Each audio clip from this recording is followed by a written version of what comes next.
बिस्मिल्लाहिर्रहमानिर्रहीम, अस्सलाम वालेकुम। अच्छा बेटे शुरू करते हैं क्योंकि टाइम काफ़ी ज़्यादा ऊपर हो गया हुआ है। तो सेकंड क्वेश्चन का जो 4.4 का ALP सिलेबस है उसको ज़रा मार्क कर लें। आज आपने 4.4 जो है ना वो करनी है, तो उसका ALP सिलेबस आपने मार्क किया होगा। अगर नहीं भी किया तो आप इसे मार्क कर लें। सेकंड क्वेश्चन का सेकंड पार्ट करना है, सेकंड क्वेश्चन का थर्ड पार्ट करना है, क्वेश्चन नंबर 4 करना है, क्वेश्चन नंबर 5 करना है, क्वेश्चन नंबर 11 का B और C पार्ट करना है, क्वेश्चन नंबर 14 करना है और क्वेश्चन नंबर 15 करना है। ये बेटे 3 6 7 सवाल जो है वो हमने करने हैं। तो स्टार्ट करते हैं। सबसे पहले सेकंड क्वेश्चन का second part, find an equation of line through. Question पूरा मैं पढ़ने लगा, यानी मिला के जो सेकंड क्वेश्चन है उसको सेकंड पार्ट के साथ मिलाकर जो है वो पढ़ने लगे हैं। क्वेश्चन है find an equation of line through. अच्छा पहले इतनी बात पर जरा गौर कर लेते हैं। Find an equation of line, किसी भी लाइन की इक्वेशन फाइंड करने के लिए सबसे पहले आप रिक्वायर करते होते हैं एक पॉइंट और स्लोप। एक पॉइंट और स्लोप, उसमें फार्मूला आप लगाते हैं m is equal to y minus y1 over x minus x1। फिर दूसरा, अगर आपके पास c और m दिया गया हुआ है, फिर आप लिखते हैं y is equal to mx plus c वाला फार्मूला लगाते हैं।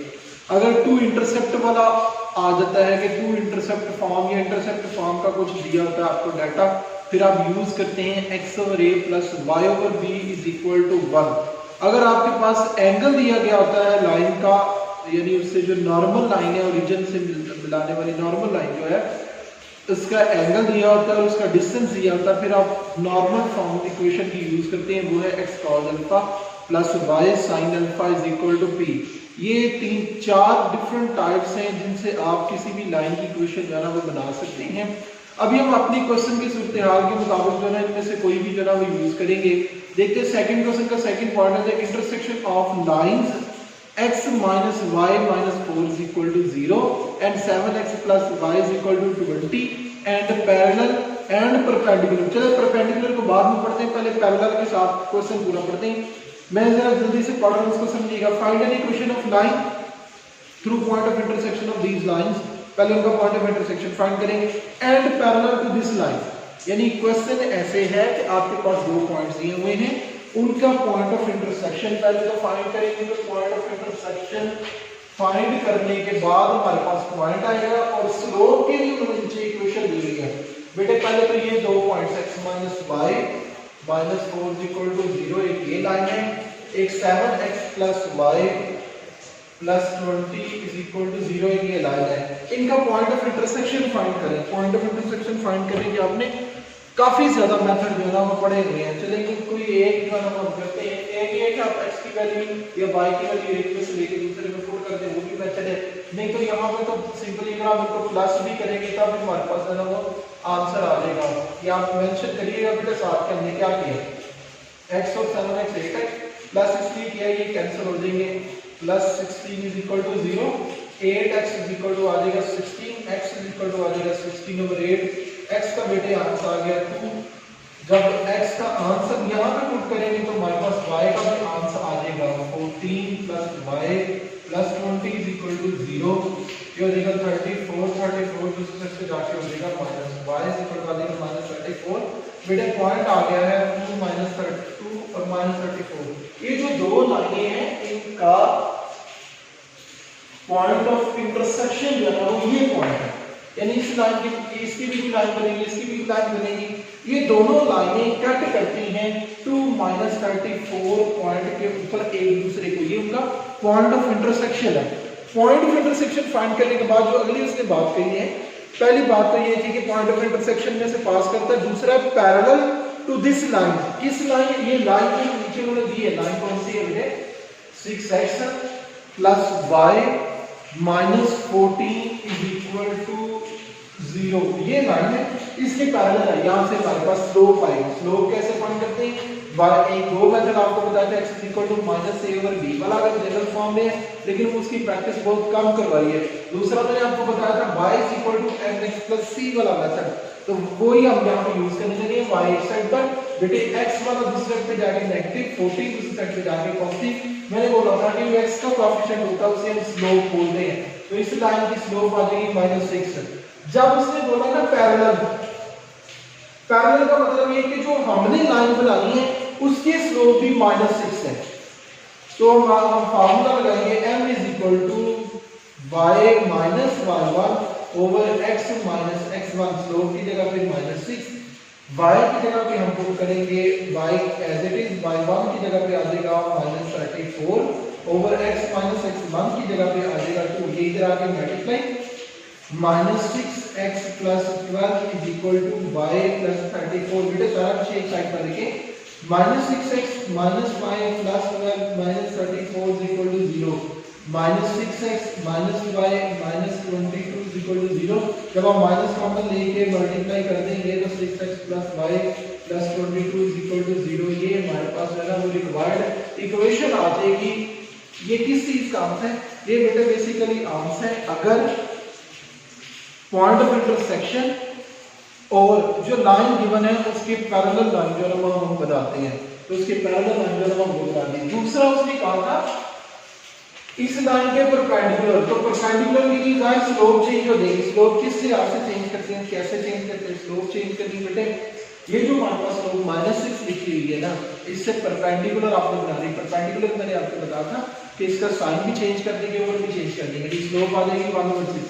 अब ये स्लोप है, फार्मूला दोबारा लगाएं, y minus y1 over x minus x1, value put करेंगे 1/6 डिवाइडेड बाय y1 की जगह पे -34 तो ये प्लस हो गया, x1 की जगह पे 2 क्रॉस मल्टीप्लिकेशन, x माइनस 2 1 से मल्टीप्लाई, 6y और 34 से मल्टीप्लाई, 34 से मल्टीप्लाई तो ये आ जाएगा 144, x minus 6y minus 2 minus 144 equal to 0, x minus 6y minus 146 equal to 0। इनको रीचेक जरूर कर लीजिएगा, अगर कहीं आपको साइन की मिस्टेक नजर आएगा लगे कि है तो फिर आप उसको सही कर लीजिएगा। बेटे किसी के जहन में इस सवाल के बारे में कोई क्वेश्चन है तो करें, नहीं तो नेक्स्ट फिर हम इसका थर्ड पार्ट करने लगे हैं। कुछ बच्चों ने भी जान किया, मैं उनके लिए जरा रिवाइज कर दूं। बेटे हमारे पास ये दो लाइनें दी हुई थी, एक ये और एक ये। मैंने कहा एक लाइन की इक्वेशन बनाए जो इनके पॉइंट ऑफ इंटरसेक्शन से पास करती है, और दूसरी बात ये है कि वो पैरेलल है इस लाइन में।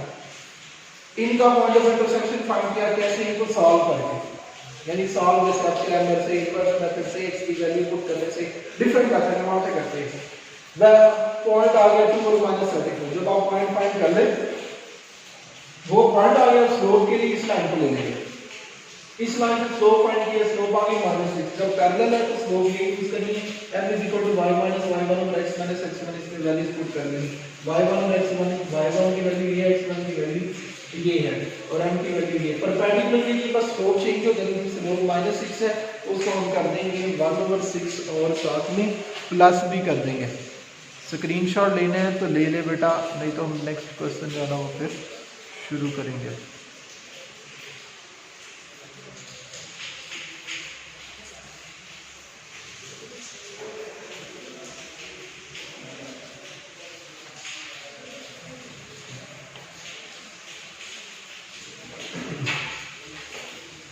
बेटे 4.4 में कुछ फार्मूले यूज होने हैं, कुछ तो मैं आपको बताऊंगा, कुछ उनकी अगर जरूरत पड़ती है, कुछ जो है वो हम उनको डिस्कस नहीं करेंगे। अगर हमें उनकी जरूरत नहीं, क्वेश्चन के अंदर कोई नहीं होते हम फिर उनको नहीं करेंगे।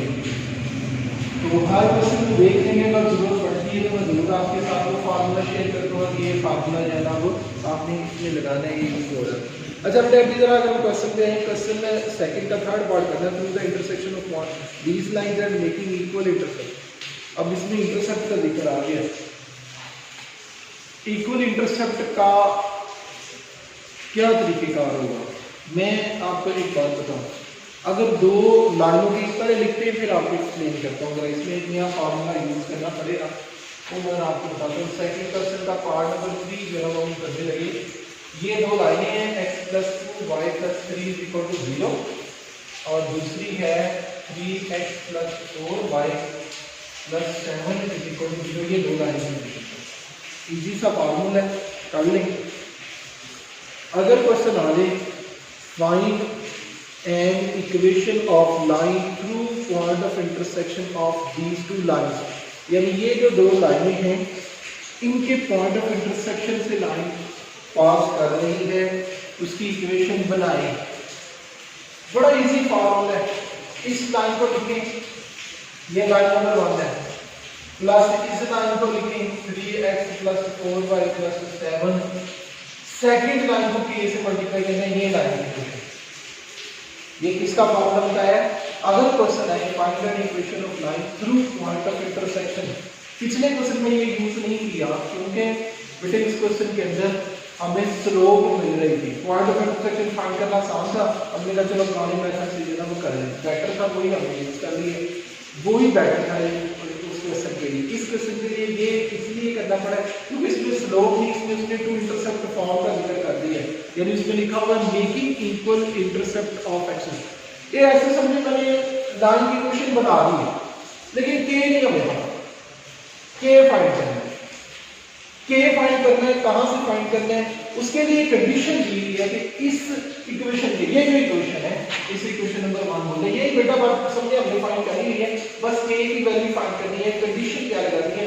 कंडीशन बेटा ये है कि इस लाइन की इक्वेशन का x इंटरसेप्ट और y इंटरसेप्ट सेम है।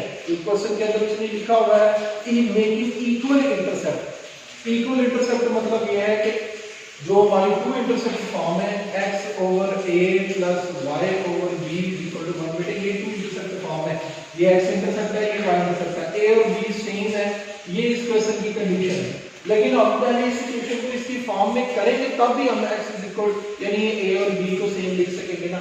चलिए करते हैं, कैसे करते हैं बेटे? x वाली y वाली कौन टर्म्स है ना वो अलग अलग लिखें। उससे पहले हम इसको लीनियर जनरल फॉर्म में बनाना, 3k x + 4ky + 7k = 0। बेटे x वाली दोनों टर्म्स हमने कर ली इकट्ठी, x + 3kx, y वाली टर्म्स 2y + 4ky हमने कर ली इकट्ठी, कांस्टेंट जो रह गया 3 + 7k = 0। इन दोनों में से x ले ले कॉमन, बाकी रह जाएगा 1 + 3k। इन दोनों में से y कॉमन ले लें, इधर आ जाएगा 2 + 4k, 3 + 7k = 0। ये ऐसे समझे, मैंने सिर्फ अभी जनरल फॉर्म में लिखा है। जनरल फॉर्म में लिखने के बाद हमें क्या करना है? इस फॉर्म में लाना है। इस फॉर्म में लाने के लिए अगर आप पहली बात बोल रहे हैं कि सिर्फ x और y है, कांस्टेंट नहीं है, दूसरी साइड पर लेके जा सकते हैं, ये जो कांस्टेंट है तो दूसरी साइड पर लिखें x × 1 + 3k + y × 2 + 4k = आ जाएगा -3 - 7k। एक और बात है, दूसरी साइड पे 1 है, हमारे पास आया हुआ -3 - 7k। इधर देखिए टू इंटरसेप्ट फॉर्म में इक्वेशन की दूसरी साइड पर 1 है, तो हम इधर 1 लाने के लिए बेटर है माइनस कॉमन ले लें। 1 लाने के लिए हम इसके साथ पूरी इक्वेशन को डिवाइड करने लगे। डिवाइड कैसे करने हैं? इधर 1 लाने के लिए -3 + 7k इसके साथ भी डिवाइड, -3 + 7k इसके साथ भी डिवाइड, -3 + 7k इसके साथ भी डिवाइड। अब इस साइड पे तो 1 आ गया, यानी हमारे पास जो अभी इक्वेशन बनी है तो इधर है जगह लिखें, ये बन जाएगी x × 1 + 3k / -3 + 7k plus y × 2 + 4k - 3 + 7k = 1 भी आ गया। उससे नेक्स्ट कंडीशन क्या थी? नेक्स्ट बड़ी कंडीशन ये थी कि x और y कोएफिशिएंट कुछ भी नहीं है, x ओवर y, x के ऊपर में जो मर्जी हो जाए, y के ऊपर में जो मर्जी हो जाए, लेकिन उनके कोएफिशिएंट 1 है, तो इसके साथ 1 + 3k नहीं होना चाहिए। आपको याद होगा मैंने यहाँ जब x के साथ जो भी नंबर होगा तो मैंने इसके ओवर में नंबर लिखना है, यानी ये 1 + 3k इसके ओवर में आएगा, यानी ये ऐसे लिखा जाएगा x ओवर, ये इसके ओवर में आएगा -3 + 7k, तो एज इट इज जो x के साथ नंबर है 1 + 3k, इसके ओवर में आएगा 1 + 3k प्लस y ओवर, ये भी हम ऐसे लिखेंगे -3 + 7k डिवाइडेड बाय ओवर में आ जाएगा 2 + 4k। ये बेटे हमारी आई है two intercept form, x over a + y over b = 1। ये हमारा a है, ये हमारा b है। अब कंडीशन को यूज करते हैं। कंडीशन थी making equal intercept. Equal intercept का मतलब ये है कि इसका a और b सेम है, ये a है और ये b है, ये दोनों आपस में सेम है। यानी गिवन कंडीशन अब हम यूज करेंगे। गिवन कंडीशन है minus into 3 plus 7k over 1 plus 3k is equal to minus into 3 plus 7k 2 plus 4k। अच्छा, ये आप यहाँ पे डायरेक्टली भी कैंसिल कर सकते हैं, ठीक है। सेम नंबर से यहाँ बोथ साइड पर 3 प्लस 7k से डिवाइड कर देंगे तब भी ओके है, माइनस 3 इंटू 7 प्लस k से डिवाइड कर देंगे तब भी ठीक है। यानी आ जाएगा 1 ओवर 1 प्लस 3 के आप दो मेंशन कर दीजिएगा, काइंडली 1 ओवर 2 प्लस 4 के आप ये बात मेंशन कर दीजिएगा। Dividing both side by minus into 3 plus 7k, वो बोथ साइड से कैंसिल हो जाएगा। यहाँ से हमें k फाइंड करना है, 2 प्लस 4 के इधर आके 1 से मल्टीप्लाई और ये इधर आके मल्टीप्लाई। k फाइंड करने के लिए k वाली टर्म को लिखेंगे इस साइड पर, 2 दूसरी साइड पे जाके माइनस 4k माइनस 3k आ जाएगा 1k is equal to minus 1, यानी k का आंसर हमारे पास आ गया है -1।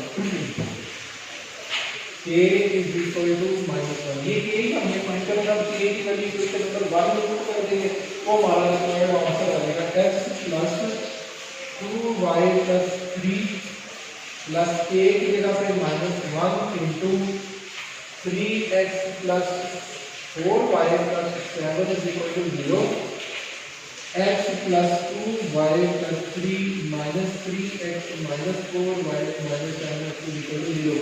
x वाली टर्म्स करने के लिए -2x, y वाले करने के लिए -2y minus 4 equal to 0। Better line में से -2 कॉमन ले, बाकी आंसर आ जाएगा।